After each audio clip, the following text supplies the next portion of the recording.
스카우트라고 하는 취업 전문 기관이 있는데, 이 기관에서 직장들에게 이런 설문을 한 적이 있습니다. 인생에 대하여 불안을 느끼십니까? 이렇게 설문을 했는데, 거기에 답변한 직장인들의 85.5%가 그렇다라고 답을 했고요. 또 이어서 질문을 불안한 이유가 무엇입니까? 라고 했는데 1등 이유가 뭔가 하니 미래가 불확실합니다. 67%가 그렇게 답을 했어요. 그리고 그 다음에는 직장 내의 스트레스가 큽니다. 이게 24.6%입니다. 그리고 3등을 한 개씩 내 건강이 안 좋습니다 하는 분들이 2.8%였습니다. 그러니까 대부분의 사람들이, 직장을 다니는 사람들이 미래가 불투명한 것 때문에 오늘 불안해한다는 거죠. 분당 서울대병원에서도 비슷한 이 설문을 한 적이 있는데 역시 직장인들에게 질문을 했습니다. 당신은 주택 문제로 불안해합니까? 라는 질문의 응답자가 응답자들 중에 77.6%가요. 신경이 예민해지고 스트레스를 받아서 불안합니다. 이 주택 문제를 생각하면. 그 다음에 58.2%는 구체적으로 불안하여서 초조하고 이 불안한 증상을 심각하게 느낍니다. 라고 답을 했고요. 그리고 79.8%가 열심히 일을 해봤자 내 힘으로 주택을 구하는 것은 어렵습니다. 그래서 오늘 일할 맛이 안 나요. 이렇게 답을 했어요. 심지어는요, 주택 문제 때문에 지금 두통과 불면증에 시달립니다 하는 분도 30%가 넘었습니다. 여러분, 우리가 잘 경험했습니다. 5년마다 대통령 선거를 치르는데 우리나라 역대 정부의 중요 이슈가 말이죠. 대통령 선거 공약의 제일 큰 공약이 뭐냐면 평화 아니면 번영이었습니다. 그런데 이것도 저것도 이룬 정권이 하나도 없어요. 평화를 이룬 정권도 없고 번영을 이룬 정권도 없습니다. 그래서 지금 우리는요, 불투명한 미래와 비정상적인 주택 정책들로 인해서 마치 불안해하는 이 시민상, 모든 시민들이요, 불안해하는 겁니다. 이게 이 시대의 한 트렌드 같습니다. 그래서 텔레비전 화면에 사람들이, 수없이 많은 사람들이 거리를 지나가는 모습이 한 번씩 비치게 될 때 보면요, 즐거워하는 사람은 불과 얼마 없어요. 친구들하고 막 장난치면서 가는 사람들, 이런 사람들만 얼굴이 즐겁게 비치고요. 나머지는 대부분이 그냥 우중충한 얼굴로, 누가 받치기만 하면 가만 안 놔둔다는 이런 표정으로 길을 걸어가는 것들이 늘 TV에 비칩니다. 여러분, 이렇게 불안이 야기되는 상황이 우리가 예수 믿는다고 해서 우리를 비켜가는 것은 아닙니다. 우리도 똑같이 그 상황 속에 살아가고 있어요. 하지만 분명한 것은 그리스도인들이라면 이런 상황 속에서도 평안을 잃지 않아야 하는 것입니다.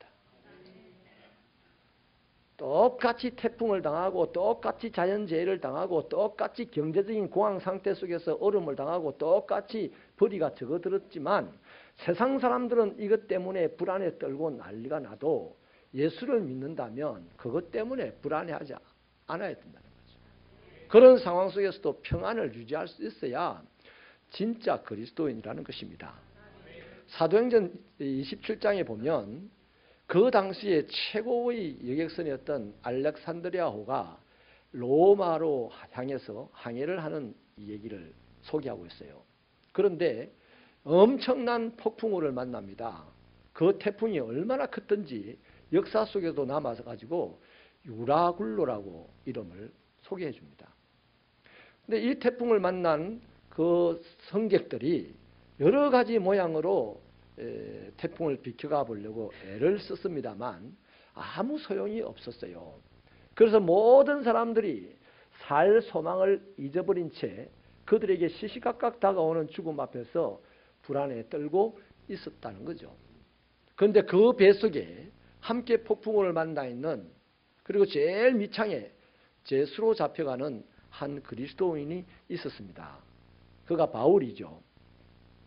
바울 또한 폭풍우를 만난 배를 탔으니 그것도 제수로 수갑까지 찼으니 거기다가 제일 배 밑창에 갇혀 있었으니 죽음이 닥쳐온다면 이 사람에게 가장 먼저 닥쳐올 처지였습니다.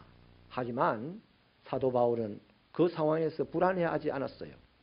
오히려 배에 탄 사람들에게 이렇게 말을 합니다. 여러분이 안심하십시오. 나는 내게 말씀하신 그대로 될 줄 하나님을 믿습니다. 같은 불안한 상황 속에 있었지만 바울은 달랐어요. 평안을 잃지 않았어요.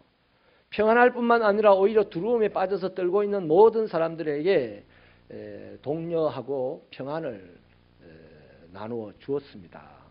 여러분 거듭 말씀드리지만 우리 그리스도인들에게도 똑같은 어려운 상황들이 찾아옵니다.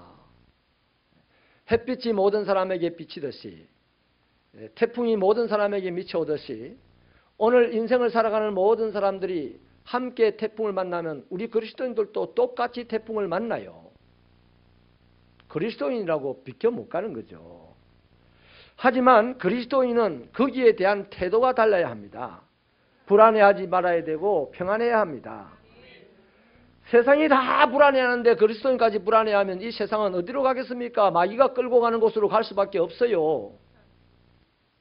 그 마귀가 지금 세상을 온통 끌고 가는데 그리스도인도 똑같이 세상 사람처럼 불안하다고 힘들다고 월급이 떨어졌다고 살기가 어려졌다고 막 불안해서 벌벌 떨고 이런다면 우리가 아무리 주여 주의해도 이 세상은 마귀가 끌고 가는 곳으로밖에 갈 수가 없다는 거죠. 그래서 우리는 오히려 이러한 세상일수록 때가 왔습니다. 기회가 왔습니다. 세상을 하나님께로 이끌 기회가 왔다고요. 그 세상 사람들에게 우리의 밝은 모습을 보여줘야 되죠.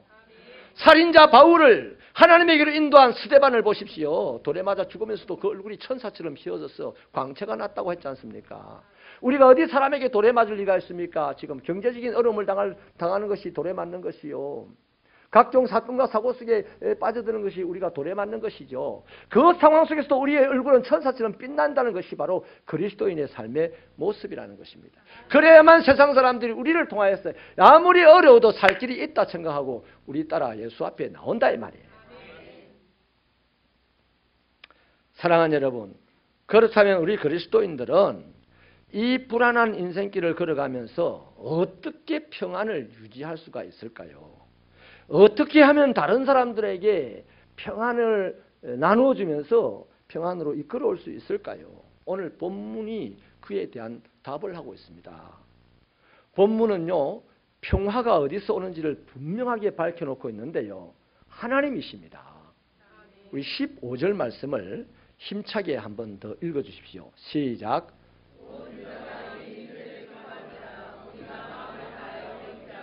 뜻을 다하여 여호와를 찾았으므로 여호와께서도 그들을 만나주시고 그들의 사방에 평안을 주셨더라. 그들의 사방에 평안을 주신 분이 누굽니까? 돈입니까? 권력입니까? 뭐 갑옷입니까? 아니죠. 하나님이라고 분명하게 밝히고 있습니다. 요한복음 14장 27절에서 주님은 이렇게 말씀을 하셨어요. 평안을 너희에게 끼친다. 곧 나의 평안을 너희에게 준다. 내가 너희에게 주는 것은 세상이 주는 것과 같지 아니하다. 너희는 마음에 근심하지도 말고 두려워하지도 말아라. 이 세상의 평안은 오직 하나님이 주시는 그거. 예수님께서 그 평안을 주니 너는 두려워하지 말아 했는데, 그렇다면 오늘 내가 그분을 믿고 살아가는 사람이라면 세상이 온통 불안에 뜬다 할지라도 나는 평안해야 돼요. 나는 두려워하지 않아야 되는 거예요. 하나님이 허락하신 그 평안만이 우리가 맛보고 누릴 수 있는 것입니다. 빼앗기지 않는 평안입니다.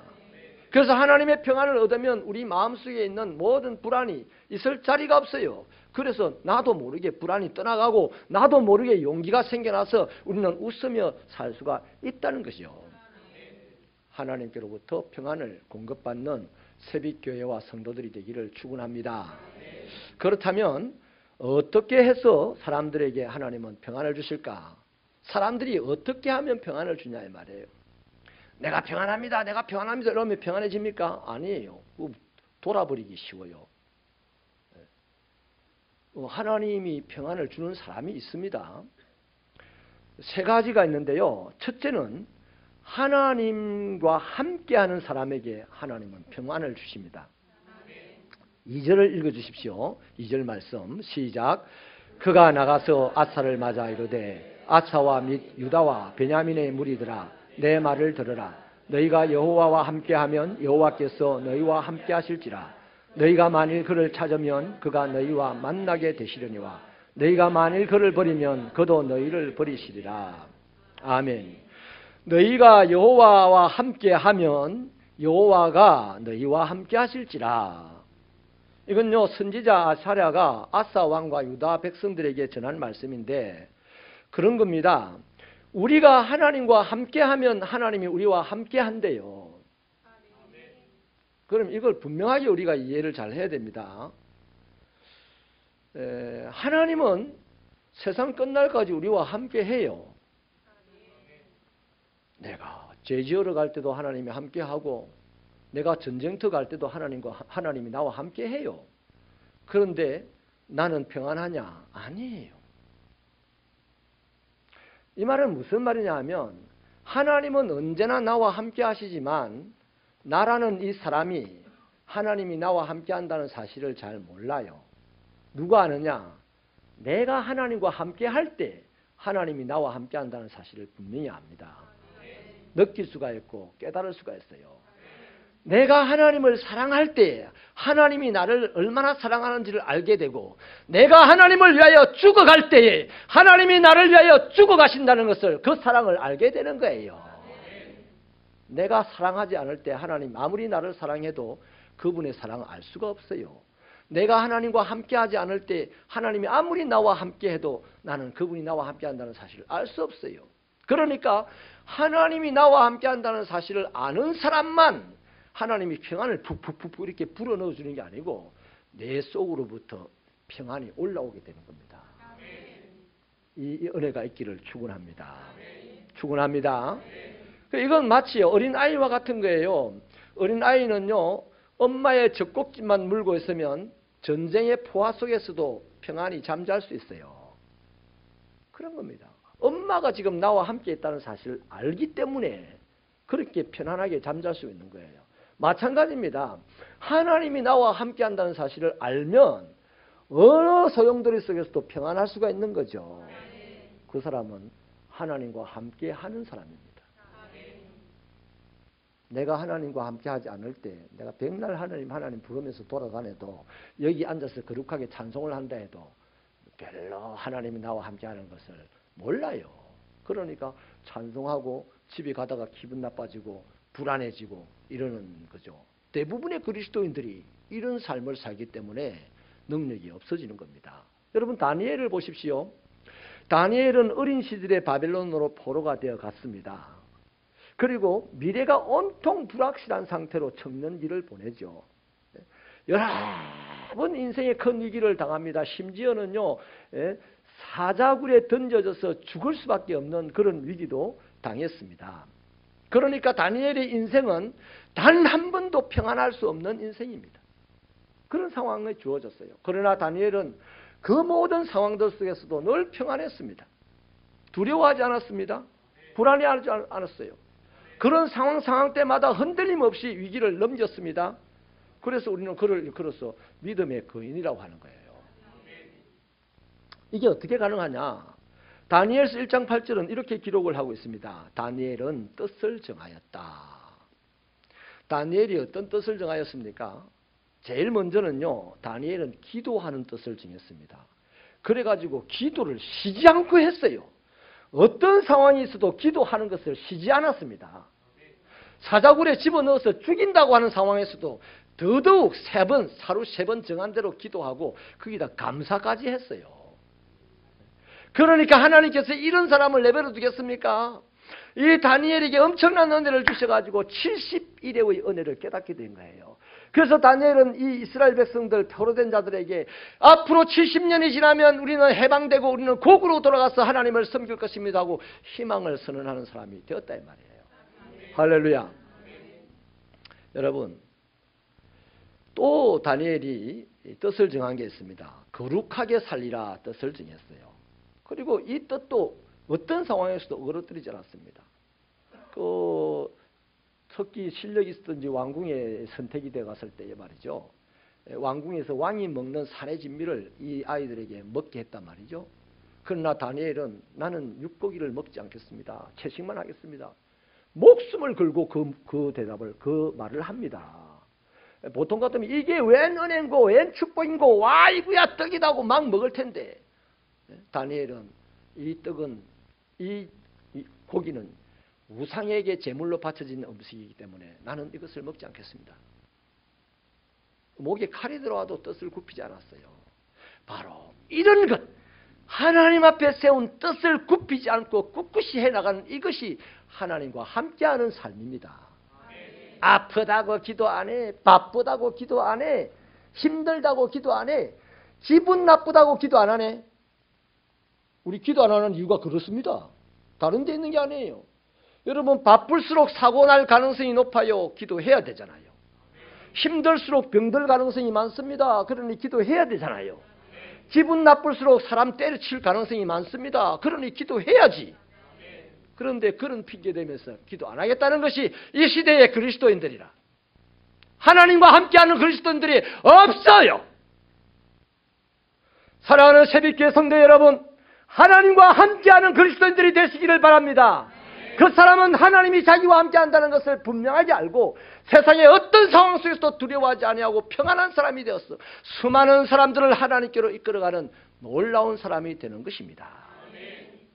사랑하는 여러분, 이런 차원에서 질문을 드려본다면 우리는 어떤 뜻을 세우고 사십니까?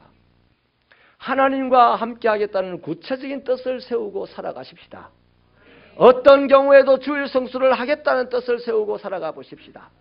어떤 상황 속에서도 묵상을 끊임없이 하겠다는 뜻을 세우며 살아가십시다. 기도하는 삶을 쉬지 않겠다는 뜻을 세우면서 살아가십시다. 그래서 기분 나빠도 몸이 피곤해도 살기가 좀 어려워도 하나님을 예배하고 하나님께 기도하고 하나님을 섬기는 이 일이 간단없이 진행된다면 이 사람을 보고 사자굴에 빠진 다니엘을 건져주듯이 우리를 그 상황 속에서 건져주신 것은 틀림이 없습니다. 아멘이십니까? 두 번째는요, 하나님만 신뢰하는 사람에게 하나님께서 평안을 주십니다. 4절을 같이 읽어보실게요. 시작.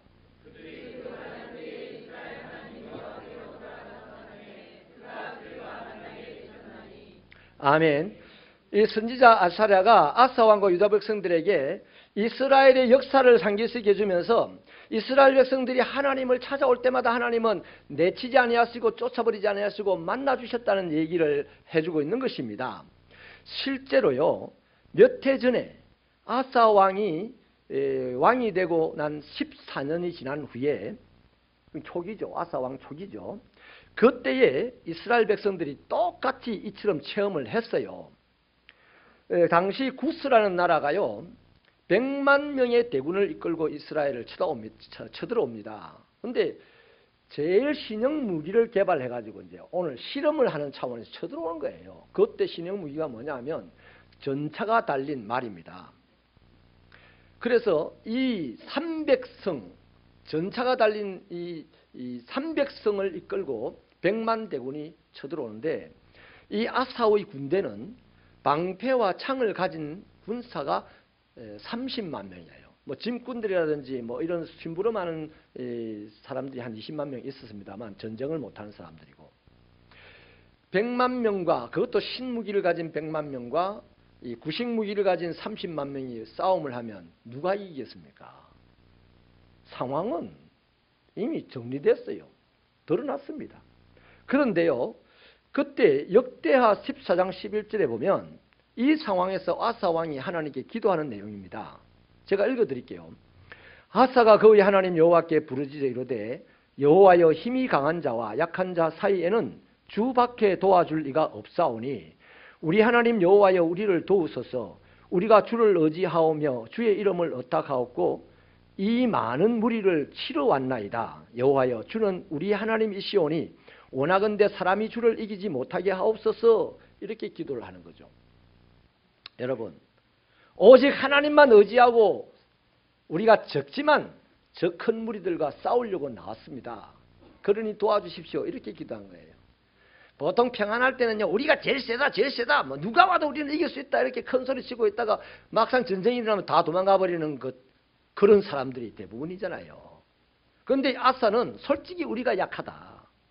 그러나 우리는 하나님을 의지하고, 아니 하나님만 의지하고 저 큰 무리와 싸우러 나왔습니다.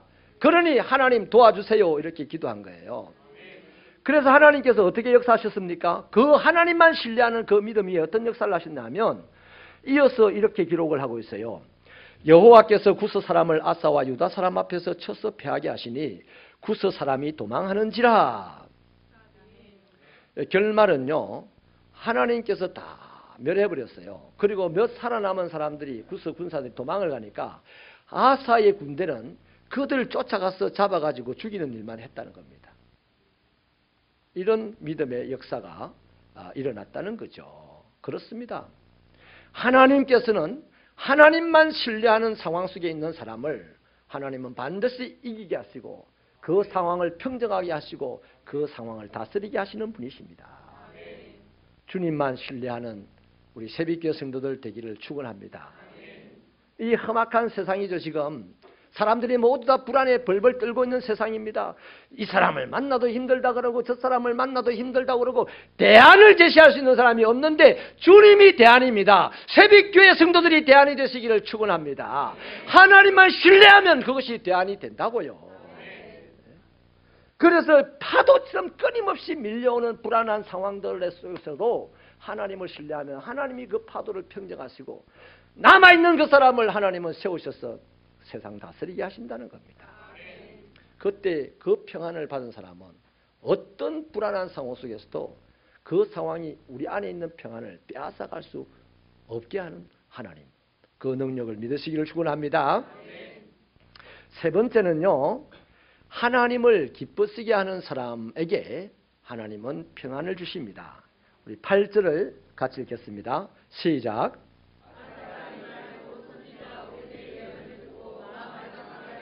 가정한 물건들을 유다와 베냐민 온 땅에서 없애고 또 에브라임 산지에서 빼앗은 성읍들에서도 없애고 또 여호와의 낭실 앞에 있는 여호와의 제단을 재건하고. 아사 왕이 이것저것 잘 했어요. 그런데 한 가지가 너무 힘들어서 차일피일 미루고 세월을 보내고 있습니다. 그것이 뭔가 하니 개혁입니다. 안 변할 것 같아. 담임 목사도 제일 힘든 게 뭐냐면요, 변화를 시키는 건데요. 10년, 20년, 30년 같은 방식으로 예수를 믿어왔으니까 그것이 전부인 줄 알고 진리인 줄 알고 변하려고 하는 겁니다. 30년 전 우리 삶의 모습과 지금 30년 후에 우리 삶의 자리가 완전히 변해 있는데도 여전히 우리는 그 옛날 그 사고방식 그대로 그것이 진리인 줄 알고 변하는 것을 두려워하는 거죠. 그래서 조금 다르게 하면 우리가 생각지도 않은 것을 하느냐고.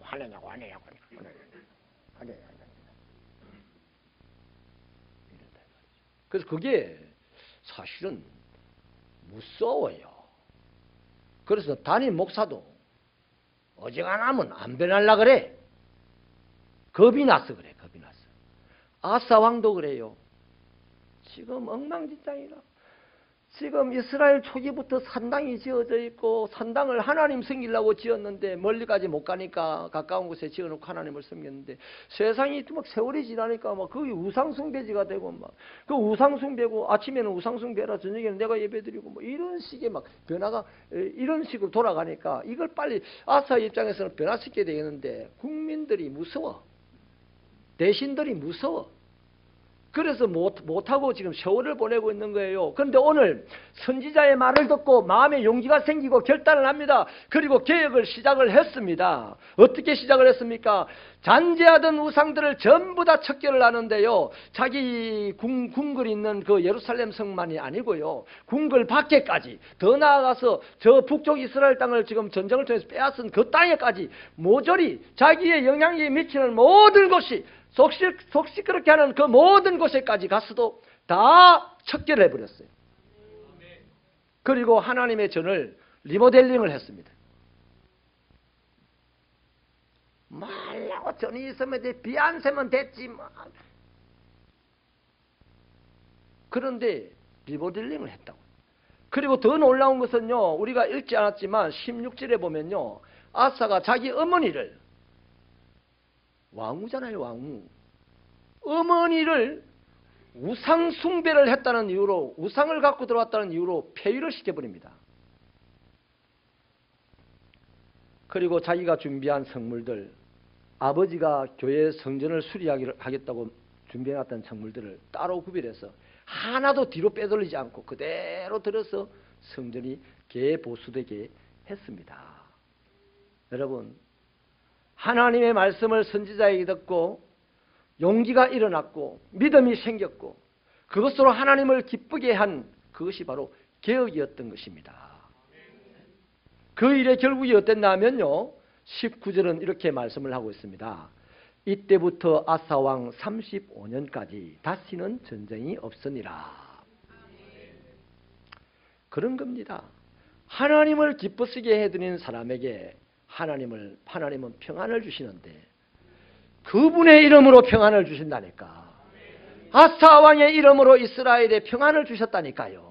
나는 우리 새벽교회 한 성도의 이름으로 새벽교회 평안이 오고, 새벽교회 중직자 한 사람의 이름으로 이 지역에 평안이 오고, 새벽교회 성도 한 사람의 이름으로 대한민국이 평안이 오는 그런 축복이 있기를 축원합니다. 제발 좀 우리 그 큰 뜻을 품고 신앙생활을 하십시다. 사랑하는 여러분, 평안은 사람이 만들어낼 수 있는 것이 아닙니다. 돈으로, 권력으로, 힘으로, 지식으로 만들어내는 것이 아니에요. 성경은 오직 하나님께로부터 온다 했습니다. 번영도 평안해야 번영이 되는 거예요.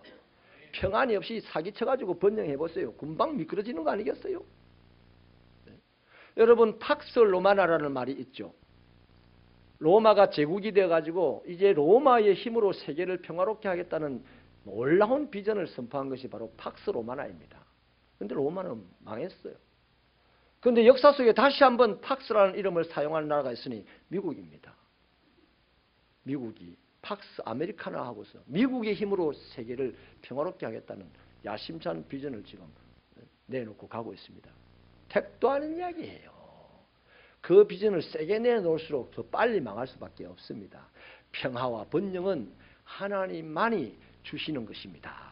그러므로 우리 새벽교회 성도 여러분, 이 추수감사절에 평안하시고 번성하게 되기를 주님의 이름으로 축원합니다. 그럴 가능성이 유일하게 있는 분들이 바로 하나님의 자녀들이기 때문이죠. 그러면 하나님 자녀들 중에서도 하나님과 함께 하려는 사람, 하나님만 신뢰하고 살아가는 사람, 하나님을 기쁘시게 하는 사람, 어떤 상황 속에서 평안한 상황이 아닙니다. 힘들고 괴로운 상황 속에서도 하나님과 함께 하려고 하고 하나님을 기쁘시게 하려고 하고 하나님만 신뢰하고 기도하는 그 사람에게는 하나님이 세상이 감당할 수 없는 평안을 주셔서 그 평안의 힘으로 세상을 이기고 다스리는 자가 되는 것입니다.